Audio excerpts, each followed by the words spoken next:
Sadece 3 parmağı var ama dayanması deniz kadar. 3 parmaklı haylaz hayvanları yaşarlar sıcak tropik dağlarında. Onların yaşamaları geçer fidan tepelerinde. Yavaş yavaş hem büyük dayanmakla onlar ağrırlar imediğini, sevdiği yaprakları. Bu hayvancıklar o kadar oya dürtülerler, hani onların yapılarında peydalanır hem büyür su otları. Bu yüzden onların yapıları yavaş yavaş olur yeşil. Onlar hiç kahırlanmırlar. Bu yüzden üzeri yeşil renk yardım eder saklanma. Yeşil fidanlar arasında düşmanlardan. Kaplanlar ya da kartallar zor bulurlar küçük yeşil haylazcıkları büyük dağın içinde.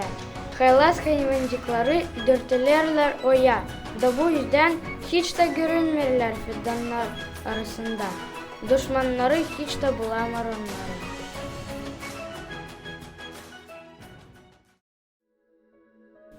Dayanma değil kolay. Çok kere biz istemeyiz bekleme. Bize lazım hani istediklerimiz olsun hemen şimdi. Ama hemen şimdi her kere değil pek faydalı bizim için. Biz lazım kullanalım dayanmamızı dua ederek Allah'a. Da bekleyelim ta o vermeyince bize en iyisini.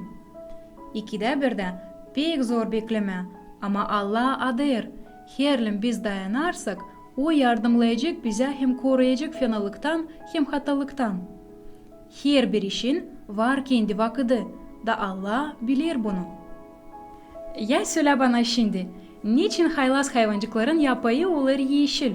Var mı oldu sende öyle olay? Hani sen çok bekledin. Niçin bu kadar önemli ki biz lazım olalım uzun dayanan, açan dua ederiz Allah'a? Bilir misin ne der Allah? Kahve inanardım ben Allah'a. Da o eğildi bana, hem işitti benim ağlamamı. Bu yazılı Psalmada 39. başta 2. yerde.